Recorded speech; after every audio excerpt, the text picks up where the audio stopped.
नमस्कार दोस्तों, मैं हूं दीपक चौरसिया और मेरे इस सोशल मीडिया मंच पर आपका स्वागत है। आपके सुझाव और आपका समर्थन मुझे लगातार मिल रहा है और सुझाव में एक बात सामने आई है कि मुझे अपनी बोलने की गति को थोड़ा कम करना चाहिए। तो जी हाँ, मैं आज से इसकी कोशिश करूंगा। दरअसल मैं बहुत फ्लुएंसी में बोलता हूं और जब फ्लुएंसी में बोलता हूं तो मेरे बोलने की गति ऑटोमेटिक बढ़ जाती है, लेकिन आज मैं कोशिश करूंगा कि मैं उसको थोड़ा सा कम करूं ताकि आप मेरे बातों के निहितार्थ को और अच्छी तरह समझ पाएं। आज हम किसकी बात करेंगे? आज हम बात करेंगे देश के युवाओं की। आज हम किसकी बात करेंगे? आज हम बात करेंगे उस जेनजी की जिसने नेपाल में 24 घंटे के भीतर ही पूरा का पूरा सत्ता परिवर्तन कर दिया था। क्या भारत के अंदर भी नेपाल की तरह प्लानिंग की जा रही है या इस तरह की हसरतें पाली जा रही हैं? आज इसका जवाब भी दूंगा और साथ ही साथ मैं आपको बताऊंगा कि जेनजी होता क्या है, भारत में जेनजी के कितने युवा हैं और भारत में जेनजी के इन युवाओं का रुझान इस वक्त किस तरफ है। इसमें से ज़्यादातर जो है अपने जॉब्स के अंदर हैं, आईटी सेक्टर्स के अंदर हैं, अपने प्रोफेशन के अंदर हैं, कुछ बेरोजगार भी हैं। मैं ऐसा नहीं कहूँगा कि इनमें से कुछ बेरोजगार नहीं है, लेकिन क्या देश में इतनी अराजकता और इतनी अशांति है कि जेनजी सड़कों पर उतर आएगी और नेपाल की तरह अपने देश को जलाने लगेगी? मुझे इस बात में कोई भी सत्यता फिलहाल और इस बात की कोई भी संभावना फिलहाल नजर नहीं आती। दरअसल ये तमाम विवाद हो क्यों रहा है? दरअसल ये तमाम बातें हो क्यों रही हैं? दरअसल ये तमाम बातें इसलिए हो रही हैं क्योंकि जेनजी को लेकर राहुल गांधी ने एक पोस्ट किया है। पहली बार उन्होंने जेनजी शब्द का इस्तेमाल किया है और साफ सी बात है कि अगर जेनजी शब्द का इस्तेमाल किया गया है तो ये जेनजी शब्द का इस्तेमाल नेपाल के संदर्भ में ही किया गया है, क्योंकि नेपाल में जो कुछ हुआ उसे जेनजी क्रांति कहा गया। आपने देखा कि 48 घंटों के भीतर नेपाल की सड़कों पर जेनजी उतरे, हजारों की संख्या में उतरे, लाखों की संख्या पर उतरे और उनका जो गुस्सा था वो वंशवाद के ऊपर था, नेपोटिज्म के ऊपर था और भ्रष्टाचार के ऊपर था, भाई भतीजावाद के ऊपर था। तो वंशवाद, भाई भतीजावाद और भ्रष्टाचार, इन तीनों के चलते उन्होंने नेपाल की सड़कों पर प्रदर्शन किया और नेपाल की सड़कों पर उग्र प्रदर्शन करने के बाद, हिंसक प्रदर्शन करने के बाद इन्होंने नेपाल की संसद को जला दिया, इन्होंने नेपाल की सुप्रीम कोर्ट को जला दिया, इन्होंने प्रधानमंत्री के आवास को नुकसान पहुंचाया, इन्होंने राष्ट्रपति के आवास के बाहर तोड़फोड़ की, इन्होंने कई सारे पूर्व मुख्यमंत्रियों के घर जला दिए। एक पूर्व मुख्यमंत्री की पत्नी को तो जिंदा तक जला दिया गया।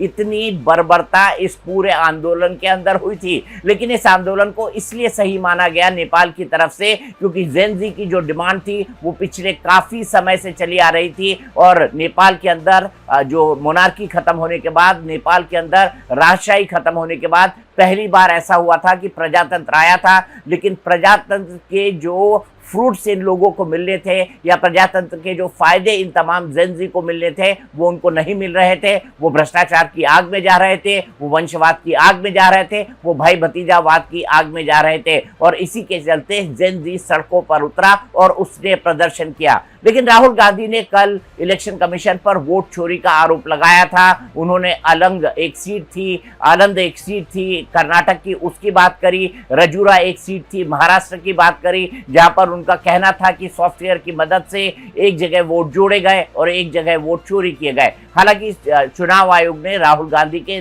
तमाम आरोपों को निराधार बताया था। ये प्रेस कॉन्फ्रेंस तो हो गई, चुनाव आयोग ने यहां तक कहा था कि उन्होंने वो तमाम चीजें जो जांच के लिए चाहिए थी वो ऑलरेडी एसपी कलबुर्गी को सौंप दी थी, क्योंकि इलेक्शन कमीशन ने ही इस वोट चोरी के खिलाफ एफआईआर कराई थी और इसकी जांच वहां की इन्वेस्टिगेटिंग एजेंसी यानी पुलिस कर रही थी। अब शायद कर्नाटक सरकार इस जांच को एसआईटी को सौंप दे, लेकिन चुनाव आयोग ने साफ कर दिया था कि उनकी तरफ से कोई भी पेपर इलेक्शन कमीशन की तरफ से जो एसआईटी को देना था वो पेंडिंग नहीं है, जबकि राहुल गांधी ने कमोबेश यही आरोप लगाया था। जब इलेक्शन कमीशन की ये सफाई आ रही थी उसी वक्त राहुल गांधी ने एक पोस्ट किया। ये पोस्ट उन्होंने शाम के वक्त किया और इस पोस्ट में वो खुद खड़े हुए हैं। उसके अंदर इस पोस्ट को मेरे सहयोगी दिखाएंगे आपको, Uday. Democracy will not be deleted. Rahul Gandhi खड़े हुए हैं, सावधान की मुद्रा में खड़े हुए हैं और उन्होंने पोस्ट लिखा है, देश के युवा, देश के स्टूडेंट्स, देश की जेनजी संविधान को बचाएगी, लोकतंत्र की रक्षा करेगी और वोट चोरी को रोकेंगे। मैं उनके साथ हमेशा खड़ा हूं। जय हिंद। तो यहां से विवाद खड़ा हुआ। विवाद क्या खड़ा हुआ? लोग आरोप लगाने लगे कि राहुल गांधी अराजकता फैलाना चाहते हैं। राहुल गांधी चाहते हैं कि जेन जी सड़कों पर आए, और जेन जी, उनका ये दावा था कि सड़कों पर नहीं आएगी, क्योंकि नेपाल की परिस्थिति और भारत की परिस्थिति में जमीन आसमान का अंतर है। मैं आपको जेनजी के बारे में समझाऊंगा। मैं आपको ये भी बताऊंगा कि जेनजी होती कौन है और जेनजी की कितनी पॉपुलेशन भारत के अंदर है, किस राज्य में सबसे ज्यादा है, किस राज्य में सबसे कम है। लेकिन उससे पहले सुनिए, गिरिराज सिंह ने राहुल गांधी पर अर्बन नक्सल होने का इल्जाम लगा दिया। उनका कहना है कि राहुल गांधी जो हसरतें पाल करके बैठे हैं वो कभी पूरी नहीं होंगी। देखिए, राहुल गांधी फ्रस्ट्रेशन में है, हताशा में। और मैंने पहले भी कहा था, ये नकल सब, कभी मोदी जी का नकल करेंगे, कभी जैन जेड की बात करेंगे। ये अर्बन नक्सल बनना चाहते हैं। भारत में अर्बन नक्सल राहुल गांधी ऑलरेडी उसी रूप में अपने को एक्ट कर रहे हैं। भारत कभी राहुल गांधी जैसे अर्बन नक्सल को नहीं स्वीकारेगा, और ये भारत को गृह युद्ध में फंसाना चाहते हैं। कभी मुसलमानों को भड़काएंगे, कभी अलूल जलूल की बातें करेंगे, कभी बांग्लादेश हो जाएगा इनके लोग कहेंगे। तो ये दुर्भाग्यपूर्ण है। इस देश के एलओपी आज तक ऐसा नहीं हुआ था। ये अर्बन नक्सल। अब मैं आपको बताता हूं जेनजी दरअसल है क्या। ये शब्द चर्चा में आया है नेपाल में जो क्रांति हुई या नेपाल में जो विद्रोह हुआ उसके बाद। जेनजी वो लोग होते हैं जो 1997 से 2012 के बीच पैदा हुआ हो। उससे जो पहले होते हैं उन्हें मिलेनियम जनरेशन कहा जाता है। और अब तो इसके बाद अल्फा और बीटा और न जाने क्या क्या नए नाम आ चुके हैं, क्योंकि 2012 के बाद जो पैदा होते हैं उन्हें अल्फा कैटेगरी का यंग जनरेशन माना जाता है। अब जेनजी जो है भारत में बहुत बड़ी संख्या में है। भारत में अगर जेनजी की पॉपुलेशन को देखा जाए तो लगभग 37 करोड़ से ऊपर ये जेनजी की पॉपुलेशन है। जेनजी की पॉपुलेशन जो है वो सबसे ज्यादा बिहार के अंदर है, जहां अभी चुनाव होने वाले हैं, और जेनजी की ये पॉपुलेशन सबसे कम केरल के अंदर है। तो ये जेनजी का आंकड़ा है। अगर आप देखिए, जेनजी के 37 करोड़ लोगों में से कुछ करोड़ ही अगर सड़कों पर उतर आते हैं तो भारत के हालात भी नेपाल की तरह हो जाएंगे। लेकिन क्या ऐसा होने वाला है? मुझे इस बात की संभावना न के बराबर लगती है, क्योंकि जेनजी अपने में मस्त है। उसे पता है देश के अंदर क्या क्या हो रहा है, उसे बहुत अच्छी तरह पता है, क्योंकि वो अपने एआई के जरिए देख लेता है कि भारत की इकोनॉमी इस वक्त कहाँ खड़ी है। भारत की इकोनॉमी दुनिया की चौथे नंबर की अर्थव्यवस्था बन गई है और जल्द ही तीसरे नंबर की बनने जा रही है। हाँ, हाल ही के दिनों में ऑपरेशन सिंदूर, ट्रेड और टैरिफ के ऊपर भारत को अनकंफर्टेबल सिचुएशन का सामना करना पड़ा था, लेकिन इसके बावजूद भी भारत ने अपने आप को पूरी दुनिया के सामने प्रूव किया है। ये भी जेनजी इस बात को बहुत अच्छी तरह जानती है। हाल ही में आपने देखा 2024 के अंदर लोकसभा के चुनाव हुए, उसके बाद दिल्ली के चुनाव हुए, हरियाणा के चुनाव हुए, महाराष्ट्र के चुनाव हुए, झारखंड के चुनाव को अगर छोड़ दें तो बाकी सभी सत्ताधारी पार्टी ने जीते हैं और पहले से बड़े बहुमत के साथ जीते हैं। तो क्या किसी तरह की पॉलिटिकल इंस्टेबिलिटी भारत के अंदर दिखाई दे रही है? ऐसा बिल्कुल नहीं है। और ऊपर से जेनजी का ये आंदोलन किसके खिलाफ हुआ था? जेनजी का आंदोलन हुआ था वंशवाद के खिलाफ, यह आंदोलन हुआ था भ्रष्टाचार के खिलाफ, और ये आंदोलन हुआ था भाई भतीजावाद के खिलाफ, जो कि नेपाल में सर चढ़कर बोल रहा था। ऐसे में लोग ये भी आरोप लगा रहे हैं, जैसे निशिकांत दुबे ये कह रहे हैं कि जेनजी का आंदोलन अगर होगा तो जेनजी का ये आंदोलन होगा उन लोगों के खिलाफ जो वंशवाद की राजनीति करते हैं। और वंशवाद की राजनीति कौन कर रहे हैं? वंशवाद की राजनीति कर रहे हैं राहुल गांधी और अखिलेश यादव। इसीलिए सुब्रत पाठक, जो कि कन्नौज के सांसद रह चुके हैं, उन्हें ये साफ साफ कहा है कि अगर जेनजी का ऐसा आंदोलन होता है तो वो सत्ताधारी बीजेपी के खिलाफ नहीं बल्कि विपक्ष के उन नेताओं के खिलाफ होगा जिनके ऊपर भ्रष्टाचार के अनगिनत केसेस चल रहे हैं और जिनके ऊपर वंशवाद का आरोप भी है। उनका यह भी मानना है कि जेन जी के लोग अगर सड़कों पर उतरे और सरकार के खिलाफ कोई विद्रोह होता है तो भारत में ऐसे युवा लोग भी हैं जो राष्ट्रवादी सोच के हैं और इन जेन जी को दौड़ा दौड़ा कर पीटा भी जाएगा। सुनिए सुब्रत पाठक क्या कह रहे हैं। देखो, ये लोग देश में आग लगाना चाहते हैं। उनको हमने कहा ना कि लगातार एक के बाद एक चुनाव हार रहे हैं। देश की जनता का जिस प्रकार से भरोसा नरेंद्र मोदी के ऊपर अटल है, वह कुल मिलाकर इनसे बर्दाश्त ही नहीं हो रहा है। ये समझते हैं कि देश की जनता तो इन्हें गद्दी सौंपने वाली नहीं, तो देश में कुछ इस प्रकार की आग लगा दो। लेकिन मैं आज ऑन कैमरा इस बात को कहना चाहता हूँ, नेपाल में, क्या नाम, बांग्लादेश में और श्रीलंका में जो कुछ हुआ, वहां की जनता निकली और भ्रष्टाचार बेईमानी के खिलाफ लड़ी। लेकिन यहाँ के ऊपर कौन निकलेगा? यहाँ भ्रष्टाचार बेईमानी के लिए जनता नहीं निकलेगी। यहाँ के ऊपर यदि कोई निकलेगा तो देशद्रोही निकलेंगे। और याद रखो, यदि देशद्रोही यहाँ के ऊपर सड़कों पर निकलेंगे तो राष्ट्रवादी सड़कों पर दौड़ा दौड़ा कर मारेंगे, अगर इस प्रकार की किसी ने भी हिम्मत की। जेन जी को समझने के लिए आज के दो डेवलपमेंट समझिए। हाल ही में डीयू के अंदर चुनाव संपन्न हुए हैं और डीयू के अंदर इन चुनाव में एबीवीपी यानी अखिल भारतीय विद्यार्थी परिषद को बड़ी सफलता मिली है। अखिल भारतीय विद्यार्थी परिषद किसका संगठन है? छात्र संगठन। वो सत्ताधारी बीजेपी का छात्र संगठन है। यानी इसका मतलब ये है कि जेन जी के अंदर अभी भी भारतीय जनता पार्टी के प्रति सम्मान, भारतीय जनता पार्टी के प्रति प्रेम और भारतीय जनता पार्टी के प्रति ललक बाकी है।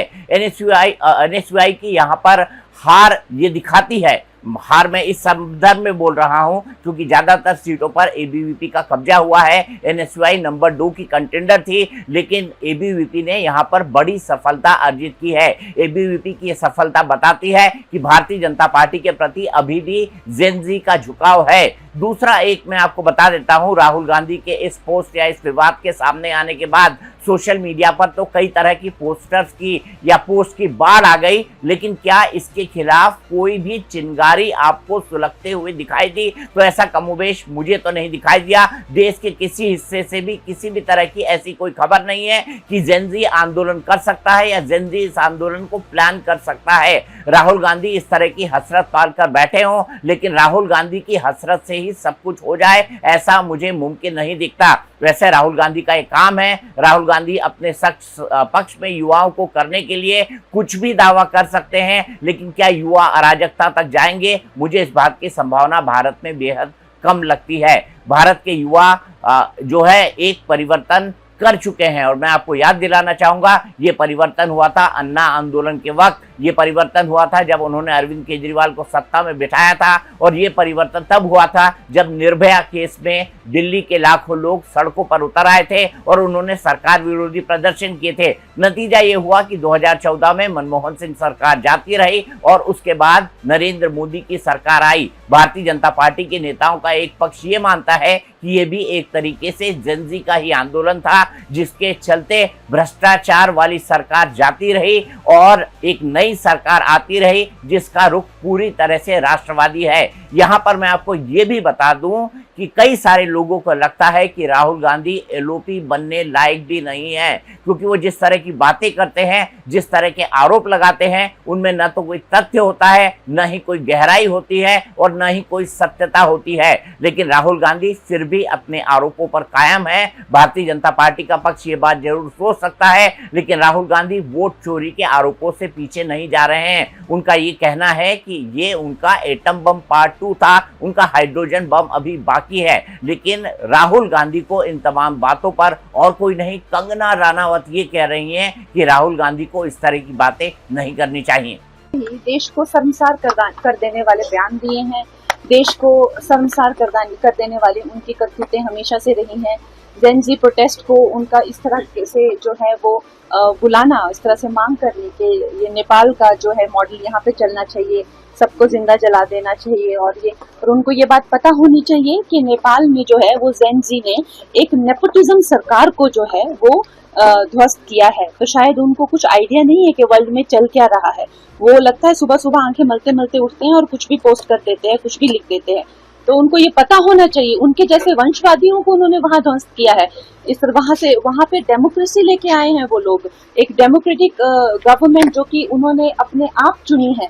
तो अगर वो लगता है अब इस देश से अगर इस तरह की करतूतें करेंगे तो भाग्य निकाले जाएंगे, तो मैं उनसे ये आग्रह करती हूँ कि ये गलत मैसेज ना दें और इस तरह के मैसेज देश में अस्थिरता लाने के, देश में आतंक लाने के। उन्होंने पहले भी कई इंटरनेशनल साजिशें की हैं। अमेरिका में जाके उन्होंने बहुत पहले भी भीख मांगी है कि हमारे देश को बचाओ, हमारे देश को बचाओ, और अब भी उनकी करतूतें जो है वो रुक नहीं रही है। तो हम तो बहुत ज्यादा क्रोधित हैं, वायलेटेड है कि इस तरह के जो हैं वो बयान दे रहे हैं।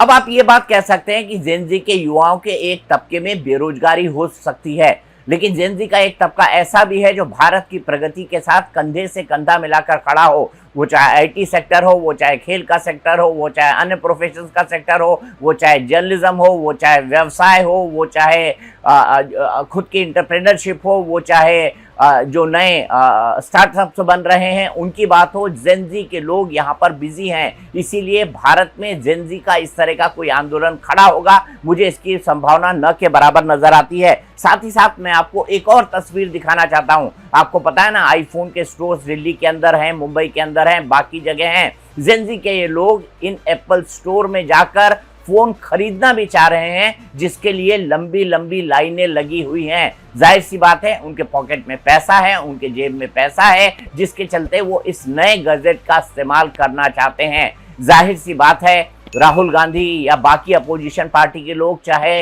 इनको जितना भी उकसा लें, जेनजी को जब तक अपना फायदा नहीं दिखेगा तो वो ऐसे किसी आंदोलन में आएगी ना कूदेगी। क्या कांग्रेस पार्टी की स्थिति इस वक्त ऐसी है कि वो देश के अंदर इतना बड़ा इस तरीके का आंदोलन खड़ा कर पाए? तो मेरा इस पर जवाब ना है। दोस्तों, मेरा आपका ये वीडियो कैसा लगा? क्या मैंने अपनी बोलने की स्पीड कम की है? अगर और कम करना चाहते हैं तो कृपया मुझे बताइए, कमेंट सेक्शन में मुझे लिखिए। आप क्या सोचते हैं, जेनजी का आंदोलन भारत के अंदर होगा या नहीं होगा?